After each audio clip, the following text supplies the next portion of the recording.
Ingraham with Speaking Truth Love Ministries. This is our End Time series, and we're going to be in the book of Daniel, chapter 9, starting with verse 20. But before we get into the text, let's talk about current events a little bit. So much is going on in the world. President Trump, whether you like him, hate him, that's not the issue. He's a world leader, a powerful world leader, an influential world leader, and he's making things happen. He's shaking the political structure on a global scale, and so many of the things that he is impacting at least touch on biblical prophecies in terms of anything that involves Israel. All biblical prophecy centers around Israel. And so anytime, whether it's Middle East stuff, all of these different nations are going to be coming against Israel. Some of the stuff President Trump is doing involves some of them. So there's always ramifications. There are things that we learn as we watch the news, we hear what's happening. It's scary what's going on in Iran. They're saying now tens of thousands of people have been slaughtered in Iran, the protesters, and of course many more have been wounded. It appears as though that the U.S. is going to strike Iran very soon, and possibly, even tonight, tomorrow, and in the very near future. We'll see what happens with that.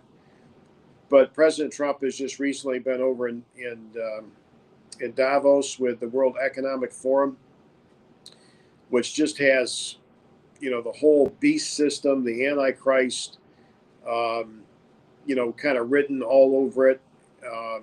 Whether it's the World Economic Forum, the stuff going on in other places in Europe. So it certainly seems like there is a converging of things coming together. There's definitely the fear of World War III. We mentioned that last week. There's people openly talking about World War III, which very possibly could involve nuclear weapons going both ways. So there is a lot of fear. There's a lot of anxiety. An interesting thing here in Davos now, President Trump has officially gotten this Board of Peace. And, just remember that term, that name, that organization, Board of Peace. This is an official organization that President Trump has started. He's invited a variety of world leaders to be a part of it. Now, the initial purpose of the Board of Peace, the first time President Trump introduced this topic, was specifically in relation to Gaza and ending the war in the Gaza Strip, rebuilding it, turning it into, another Riviera, a place of luxury, tourism. And in the process, you have to solve the whole Hamas thing and the Palestinians, possibly resettling them. He's talked about different things. With this Board of Peace now, he's looking at to be a global body dealing with global issues. So that's also interesting. So we'll see where it goes. But one of the things I'm looking for in terms of current events and Bible prophecy, and as an indication that we're getting really close to the rapture of the church, the beginning of the 7 years. And in my mind, there's definitely going to be chaos, and the Bible talks about all that. Wars, rumors of wars, the chaos, the lawlessness. We're there, right? That's all around us. But it's in Ezekiel 38:39. The thing I'm looking for is Israel being at ease, without walls. I mean, if you just look at Israel today, now they've defeated their enemies, they've crushed their enemies, but yet they're still fighting. They still have issues with Hamas in the Gaza Strip. They're still bombing Hezbollah in southern Lebanon and trying to, because Hezbollah, Iran's still funneling weapons to Hezbollah. So Israel's still taking them out, but then they find new tunnels, they find new caches of weapons, and so they're going in and taking them out. What is it going to take for Israel to finally be at ease? Now, regardless, the Ezekiel 38-39 war, the Gog-Magog war, people are pretty well divided on that. Is it going to be just before the rapture? Is it going to be early in the tribulation period? Now, I lean towards the fact I think it's going to be early in the tribulation period. I think the rider on the red horse, when he comes out, has power to take peace from the earth. I think Russia, Turkey, Iran, and the other nations aligned with them they make the first move. And they're going to come down against Israel. God's going to deal with them. He's going to destroy them in the mountains of Israel. As a matter of fact, God's bringing them there to do that. But while that's going on, and once that starts, I think all of these other nations then, China likely goes for Taiwan if they haven't taken that already, and all of these other nations break out into war and chaos. So it's going to be crazy. But there's a lot of people that think maybe the Gog-Magog war is going to happen prior to the rapture. So in terms of what I'm discussing now, it doesn't really matter whether it's just before the rapture or just after the rapture. I'm looking for that. How is Israel going to get to a place where they are finally at ease without walls? Meaning that they're comfortable. They feel safe is the idea. And we know it's only going to be, it's a false sense of safety, because we know what the Bible says is coming, right? When they say peace and safety, then sudden destruction. But what would it take for Israel to finally be at ease? And in the midst of our crazy world and all the chaos and all the threats that loom, President Trump is pushing this board of peace. He wants to see peace. He has been effective at stopping some wars. Some stuff's still ongoing. He's still trying to stop the Russia-Ukraine war. All that stuff's going. What would it take for Israel to feel at peace? If Iran was to fall, we talked about this a little bit last week, but if Iran was to fall and the son of the Shah returns, the prince returns to Iran, he's openly said, if he gets back in Iran, gets in power, he's going to make peace with Israel, peace with the West. He even said he would join the Abraham Accords, which is pretty fascinating. If that happened in Iran, we know eventually Iran's going to align with Russia and Turkey. But even if the Shah gets back there and makes peace with Israel, peace with the West, it's going to usher in, I think, President Trump's dream for this new trade route and Israel's dream of actually building this Ben Gurion Canal, which, the idea for that is decades old, but they've never done anything with it. But if they come up from the Red Sea up through Israel, out through the edge of the Gaza Strip and in the Mediterranean Sea, if they get that canal done, Israel's going to become wealthy. Now they're gaining wealth, right? They've got the oil, the gas, commerce, technology. They're selling. They've completed the sale of contracts with other countries for their defense weapons, so they're making money there. But if they get this Ben Gurion Canal put in, and much of the world's trade is actually flowing through Israel out into the Mediterranean Sea to the Western world, Israel will gain a tremendous amount of wealth, power, influence.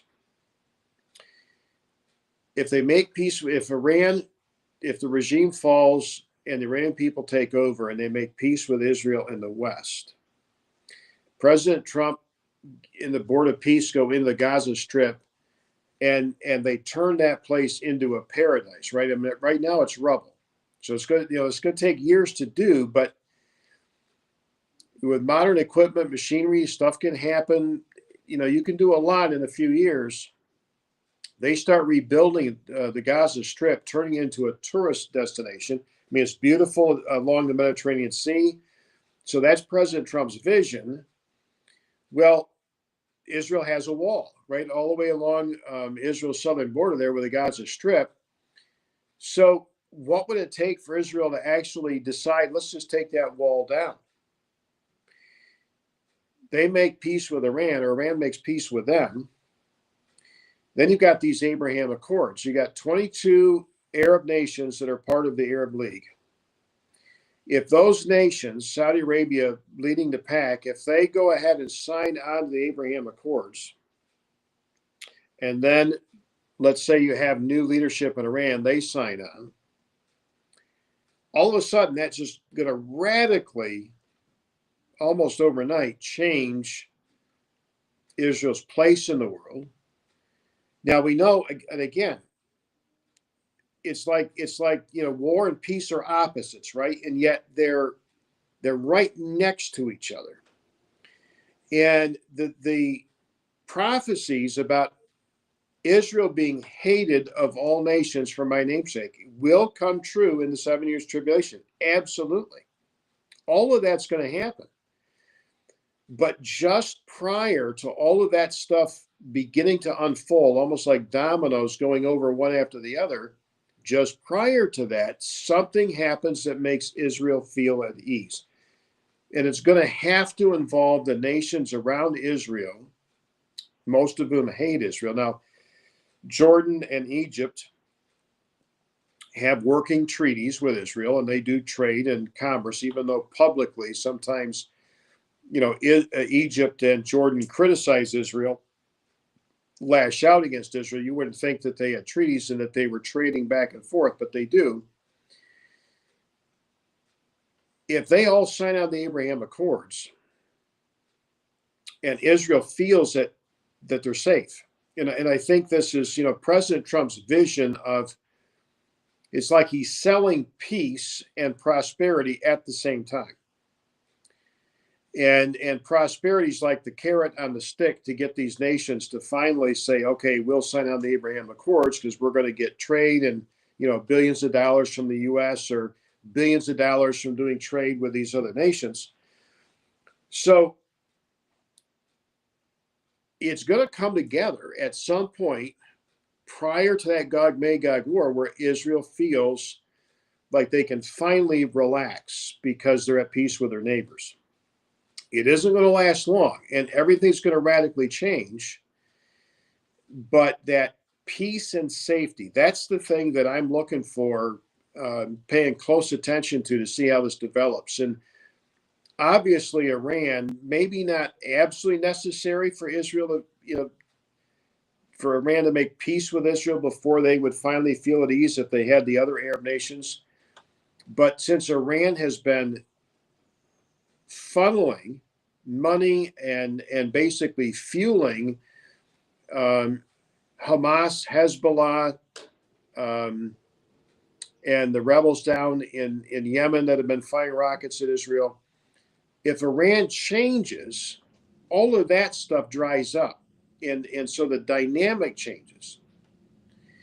So I think those things are certainly possible to happen, likely to happen,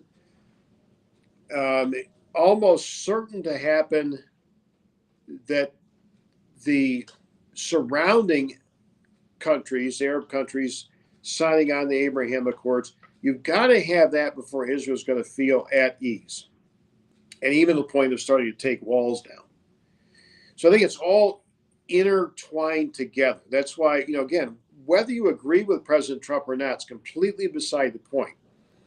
He stated what his vision is for the Gaza Strip, and he puts these things out. We'll see what happens with it. But could you imagine if the Gaza Strip went from all of these hundreds of miles of terrorist tunnels and all the weapons, and Israel's been destroying them, and Hamas gone, and now it's turning into, let's say they start rebuilding it, and it's this beautiful, like the Riviera, like President Trump was talking about, gorgeous tourist destination, and people coming in from all over the world. Well, Israel, even if Israel doesn't annex the Gaza Strip, but Israel's right there. Now, God gave them the land, right? We know in the future they'll have that in much other land around them. But regardless of that,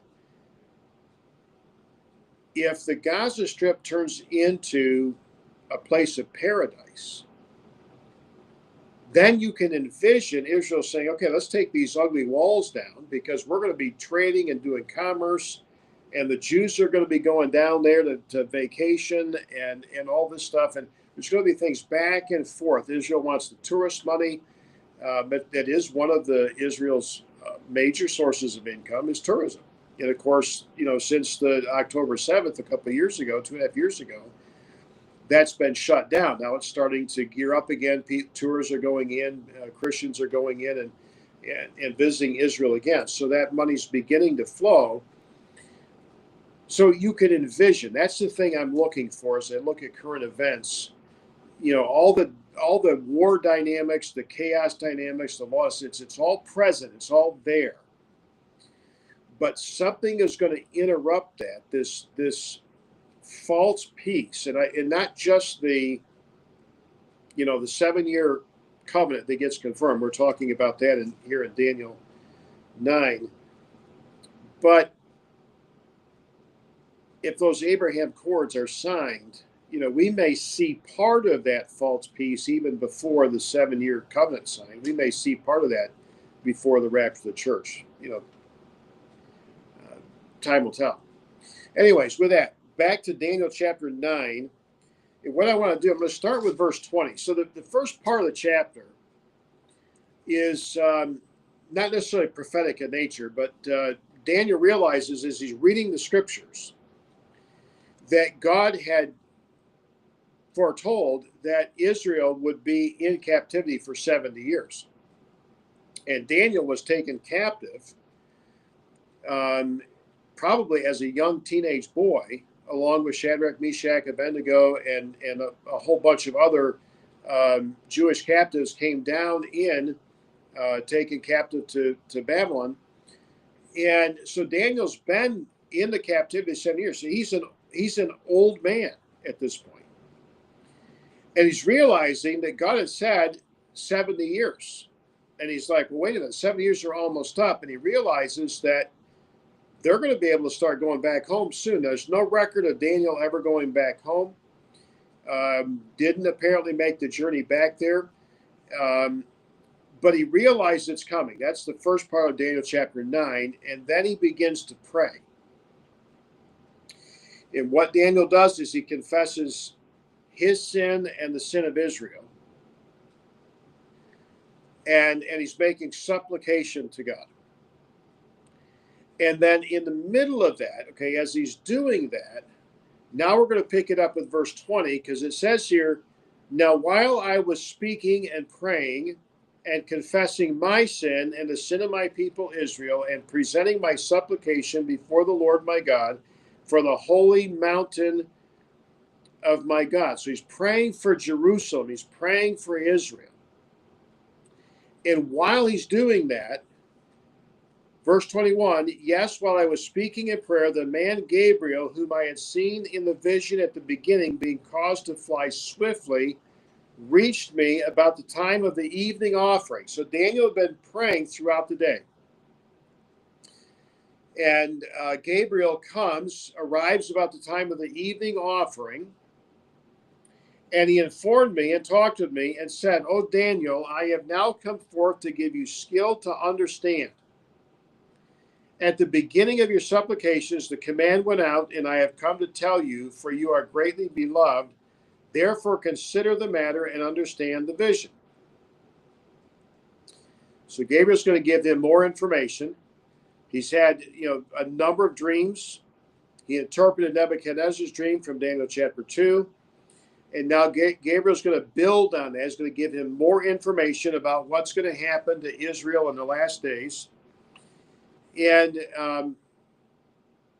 he says in verse 24, 70 weeks are determined for your people and your holy city to finish the transgression, to make an end of sins, to make reconciliation for iniquity, to bring in everlasting righteousness, to seal up vision and prophecy, and to anoint the most holy. So we're just going to take that verse for a minute, and we're going to spend a little bit of time on that. It is interesting, 70 years.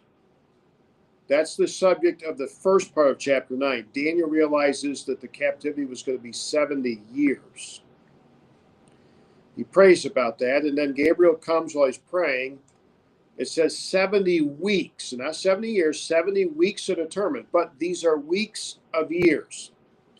So the Hebrew word here for week, shabuim, and it means 7, and it's obvious as Gabriel begins to explain this, he's talking about 70 weeks of years. So 1 week would be 7 years. So we got 70 of those, 490 years total. What happens, and I want you to notice this, Gabriel gives him a list of things that will be true, that will be accomplished. When the 70 weeks of years are completed, this list of things will be completed. So look at the list again. 70 weeks are determined for your people, that's the Jews, for your holy city, that's Jerusalem. Number 1, to finish the transgression. Number 2, to make an end of sins. Number 3, to make reconciliation for iniquity. Number 4, to bring in everlasting righteousness. Number 5, to seal up vision and prophecy. Number 6, to anoint the most holy. Now, part of this 70 weeks of years, you've got the cross of Christ and what Christ did on the cross. When Jesus Christ suffered, bled, and died on the cross, gave his life on the cross, remember just before he gave up the ghost, he said, "It is finished." And he said, into thy hands I commend my spirit. Christ had finished his atoning work on the cross. It's a completed work, right? Christ doesn't have to be crucified over and over and over again. It's a completed work. He atoned for the sins of the world. The Father poured out his wrath on his Son as he hung there on the cross. Jesus cried out, my God, why have you forsaken me?" God's pouring his wrath out on his Son. And when that was done, and Jesus knew that everything had been accomplished, he said, "It is finished." So as we read this list that Gabriel gives Daniel, keep in mind that if you go from when these 70 weeks are going to begin, which we'll see in just a second, up until the cross, the crucifixion of the Messiah, the cutting off of the Messiah, that's 69 weeks. That's 483 years. 7 years are left. The 1 week is left. That's the 70th week. So we continually refer to this as the tribulation as the 70th week of Daniel. So where we get it from. Honey, you want to put the slide up there so that we can look at that?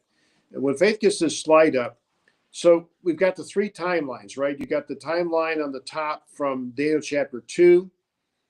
That's the image. And then you've got the next timeline down are the 4 beasts from Daniel's vision from Daniel chapter 7. And then the third timeline is right here that we're talking about out of Daniel chapter 9. And I want you to notice it's broken down here in several parts. You've got 7 weeks, 62 weeks, and then you've got the 70th week. Out where the tribulation period is going to be. So it's kind of laid out. These timelines are all parallel, covering much of the same territory. So it's fascinating how God gives us 3 timelines. Um, anyways, let's go back. I want to read a little bit farther.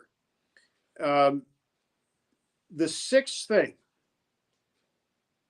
on Gabriel's list that will be accomplished when the 70 weeks are completed, the sixth sign is to anoint the most holy.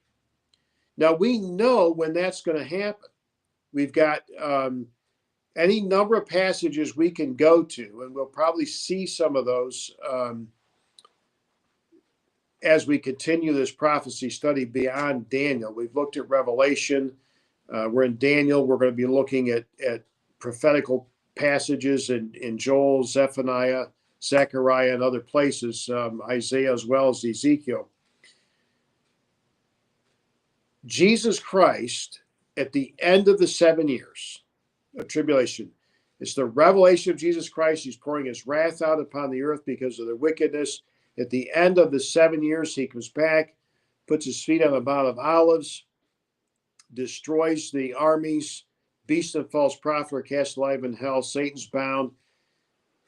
Jesus Christ at that point is anointed King of Kings and Lord of Lords, and he officially takes over his kingdom. He sets up his kingdom here on this earth for 1,000 years. Now, his kingdom's never going to end. Always keep that in mind. His kingdom is set up, the first 1,000 years will be on this earth. At the end of the 1,000 years, that's when Satan is eventually cast into hell as well. And the heavens and the earth are destroyed. And then God's going to build a new heaven, new earth. And Jesus Christ's kingdom continues on the new heaven, new earth, all the way forever and ever, will never end. But he is anointed at the end of the 7 years as he gets ready to officially begin his kingdom. So we know when he's anointed.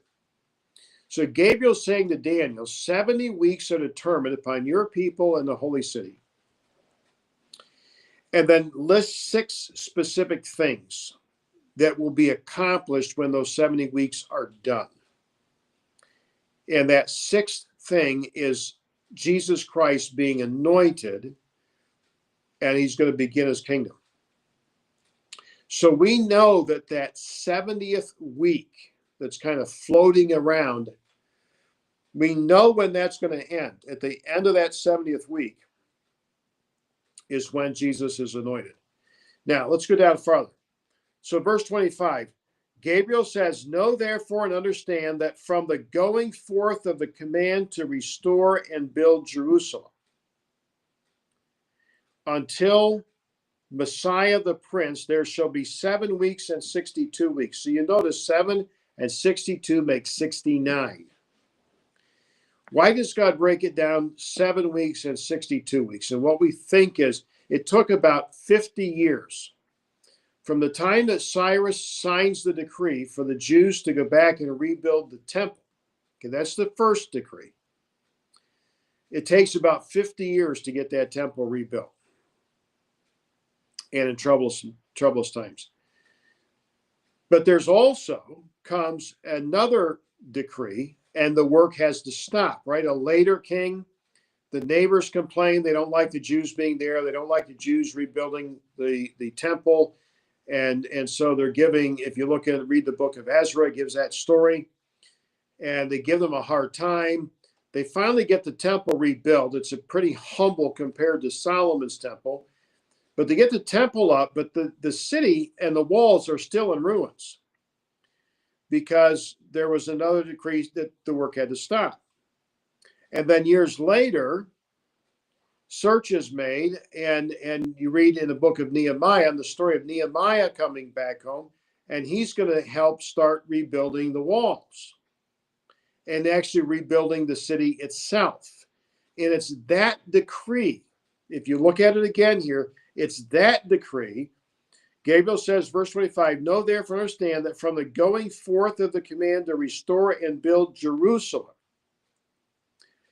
it's that decree that we read about in Nehemiah that starts the prophetical clock ticking on the 70 weeks of Daniel. So that's just a matter of doing the math.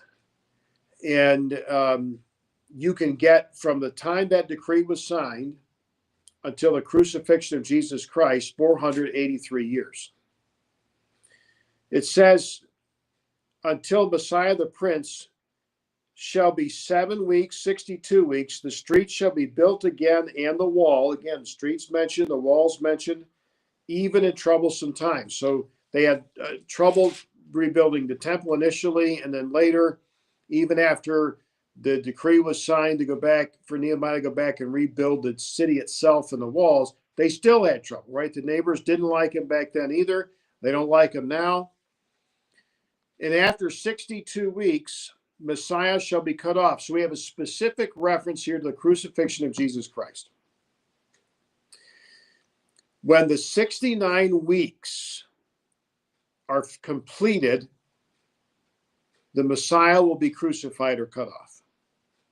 So we know that, right? Just a matter of simple math. But we have 7 weeks left. There's a week, or excuse me, 7 years left. We have a week of prophetical week floating around someplace. But let's read a little bit more. The Messiah will be cut off, but not for himself. And this is where it gets really interesting. The people of the prince who is to come shall destroy the city and the sanctuary. Who's going to destroy the city and the sanctuary? The people. Not the prince here, the people. And it's interesting how this is put.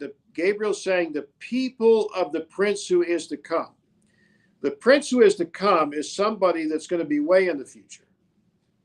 But the people of the prince who is to come are the ones that are going to destroy the sanctuary. This is why understanding prophecy, you've got to bring all of these different passages together and look at them to understand it and interpret it correctly. And obviously, none of us are going to get it all right. But the more we know, the more we bring together and look at this, the better understanding we're going to have. But we know who destroyed the sanctuary. Remember in Matthew 24, Jesus talked about that the day was coming, not one stone would be left on another, the very first couple of verses of Matthew 24. The disciples are talking about, they're pointing out how beautiful it is. Well, Herod had rebuilt the Temple Mount, expanded it, made it bigger, and it was a beautiful destination, not because he loved the Jews, but it was his reign, his territory, and he was king over that realm.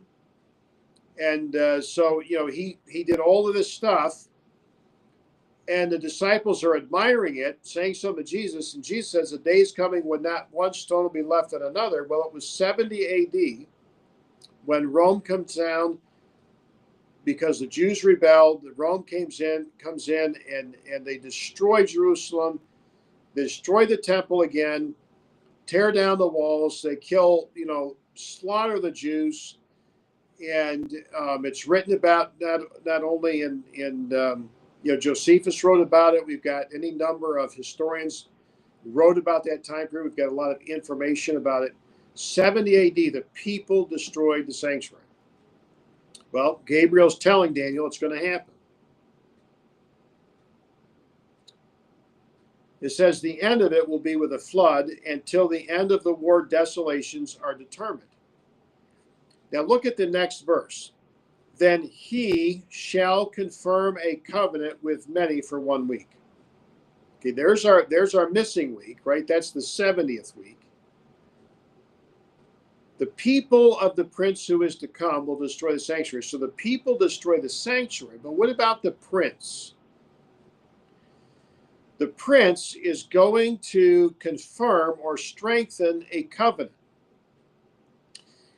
Most Bible scholars believe that this covenant is going to be some kind of a peace treaty, a peace agreement that involves Israel and many different nations.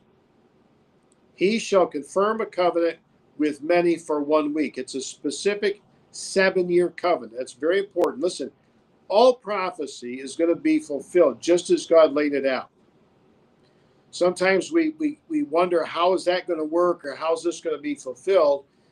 But God knows the end from the beginning, right? So he put he gives us tremendous amount of information, put all this stuff down in his word.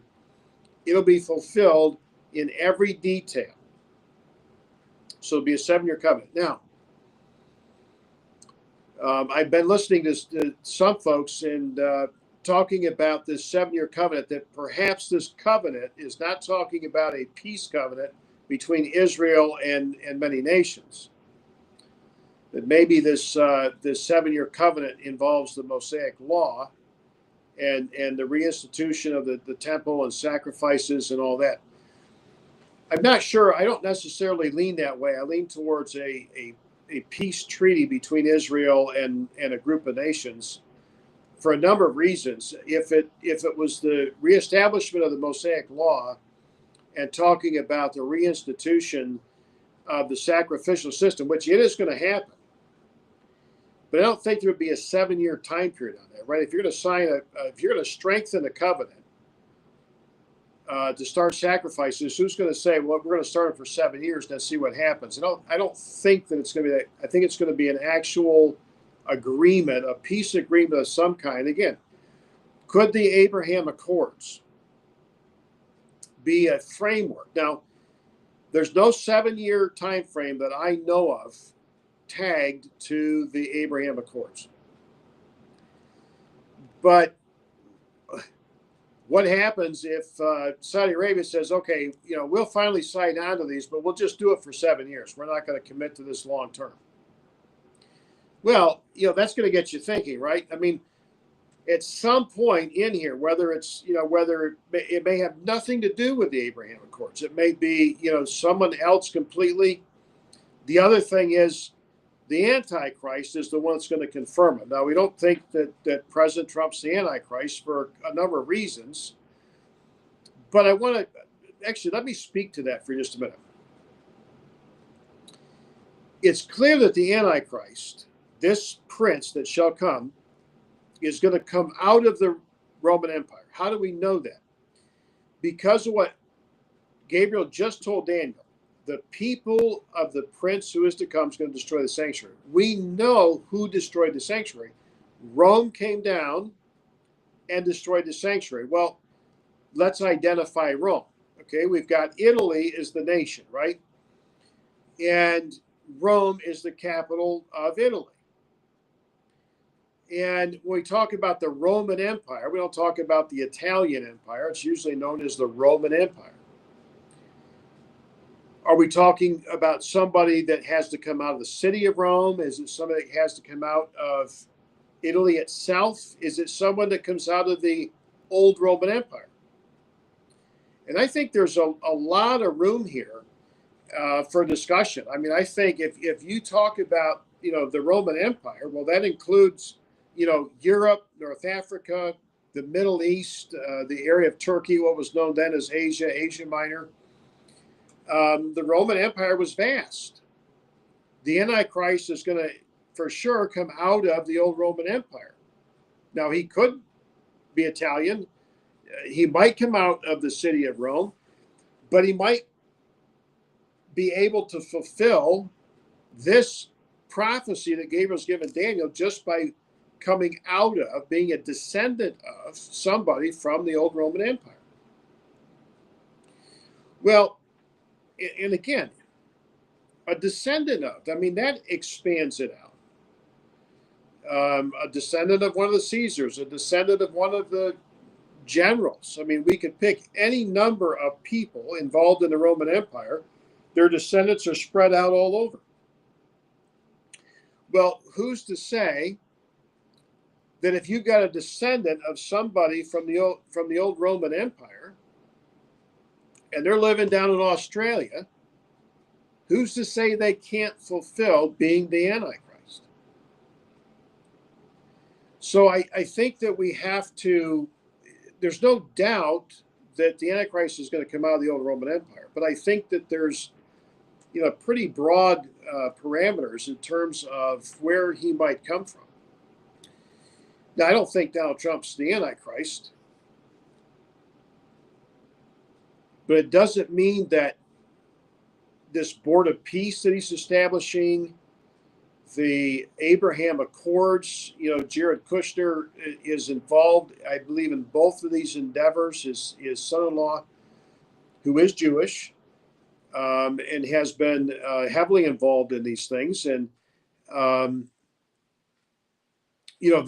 may form the framework, and then maybe somebody completely different coming out of modern day Europe is the one that winds up confirming these things, confirming the 7 year. And again, it may have nothing to do with the Abraham Accords, but those are the kinds of things we want to watch for, because Gabriel's telling Daniel that the people of the prince who is to come, and then later he says that he shall confirm a covenant. That's the prince who is to come is going to confirm or strengthen this covenant. Now, let's read a few more verses here. Or let's read just down to the end of the chapter. So he shall confirm a covenant with many for 1 week, but in the middle of the week, he shall bring an end to sacrifice and offering. Now, the temple is not built yet in Israel. There's a lot of talk about that. Everything is ready, right? They've got the priest garments. They've got the priest trained. They've got everything ready. Perhaps they have at least 2 red heifers. It doesn't matter if they had no red heifers. A red heifer could show up tomorrow, right? I mean, God's ultimately in control of everything. So even though there's a lot of debate about the red heifers, there are 2 technically that still qualify, depending on, there's a couple different groups, Orthodox Jews and different groups that are saying, okay, yes, they qualify. Some say no, they don't. The bottom line is that temple is going to be rebuilt. And I find it, and once it's rebuilt, the sacrificial system is going to start again. This verse, let me read it again. Then he shall confirm a covenant with many for 1 week, but, and I think that's important, where it says, but in the middle of the week, he shall bring an end to sacrifice and offering. So it's the same he that strengthens the covenant that's going to bring an end to the sacrificial system. What I find interesting here, one of the things, just because of the way this thing flows, he shall confirm a covenant with many for 1 week, but in the midst of the week. To me, it ties the 2 together. You see what I'm saying? It's not 2 completely separate thoughts. They flow from one to the other, which seems to say to me that the covenant, the 7-year covenant that the Antichrist is going to strengthen or confirm, likely involves the rebuilding of the temple as well. Almost like it's a part of this agreement. So there's a 7-year agreement, likely between Israel and these Arab nations that surround her. And, what gets them to sign on, who knows? Again, you see President Trump, and that's why it's so fascinating. He's pushing the prosperity and the peace together. Is that what it's going to take for these Arab nations to say, look, we want to be, wealthy again. We want to, some of these Arab nations, the Saudi Arabians, the projects that they're doing, Saudi Arabia is doing this massive city called the Line. And it's going to be, if they have time and they're able to complete that thing before the rapture of the church, when you talk about a modern city, unlike anything else the world's ever seen, it's fascinating to read about it, watch it. Dubai, they build incredible structures, beautiful, luxurious structures and resorts and all this kind of stuff. And I can see these Arab countries finally saying, look, we've had enough of the war. Let's move on with prosperity, because we could all, live in luxury. I think that's the carrot that President Trump keeps using to try to move this forward. The Antichrist is going to strengthen and confirm that covenant. But I think that part of that covenant is going to be that Israel can finally go ahead and build their temple, because they seem to be connected here.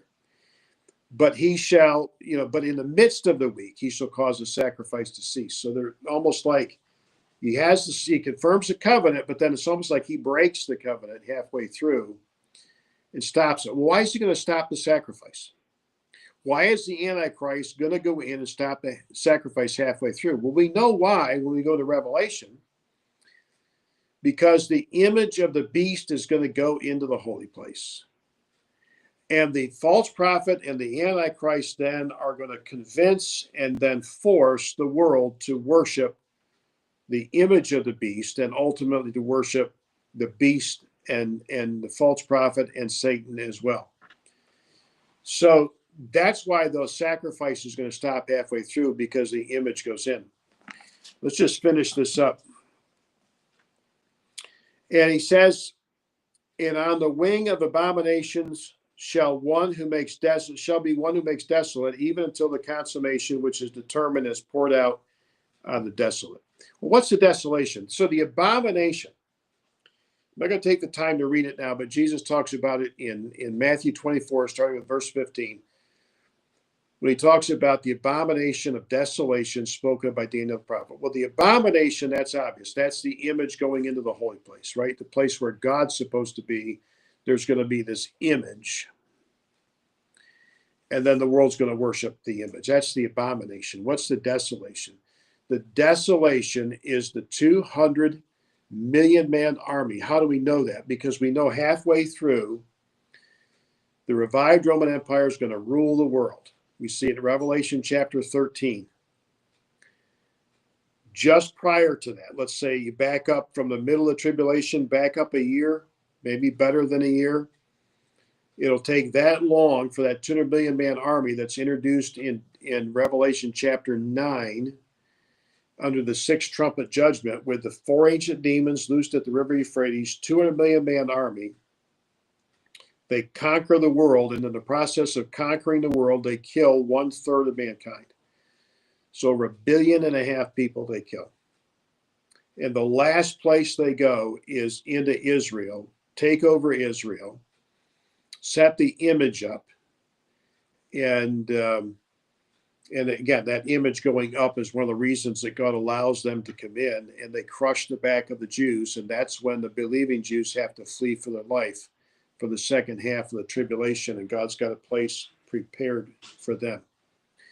Crazy stuff was happening, but listen, the Bible talks about it in great detail, and in many places in the Bible. You know, we focused on Revelation, we focused on Daniel, but all through the Bible, 1 Thessalonians, 2 Thessalonians, Peter, Jude, and in a ton of Old Testament books, Jesus in the Gospels, talking about the end times, the last days, what they're going to be like. Here's the thing we have to remember as believers, is that Jesus Christ is our blessed hope, and he is coming again one day. And he's going to come and take us to safety, his children to safety, just before he pours his wrath out and reveals himself to the world during the 7 years of tribulation, as it's one judgment after another. But we've got to remember, in the midst of all that, is the hope that we have in Jesus Christ, that one day we're going to spend eternity with him. And even before eternity, right? We live and reign with Christ for 1,000 years on this earth. And when we get, or as we go along in this end time study, we'll go into the millennial kingdom, because it's an amazing time. God has some beautiful things to say, and it won't be that long before we'll be getting into the millennial kingdom itself. But until that time, I hope that you know Jesus Christ as your Lord and Savior. If you find these studies helpful, if you could do us a favor, if you could like it and share it on any of your public media, if you know an individual that might be interested in time stuff, you know, don't drive people crazy with it, right? But if you know somebody that might be interested and you'd share it, that would be extremely helpful to us. We'd like to really grow kind of what we're doing and get so we're reaching out to more and more people. And like I said, when we get done with the end time study, we'll be going on to other book studies. I will be doing some Bible studies on a perspective where what does God say about abuse? I'll be doing a study with that as well. So we're going to get into a little bit more about our ministry, Speaking Truth Love Ministries, and what that's about in the future as well. Thank you for joining us, and Lord willing, we'll see you next week. Thank you.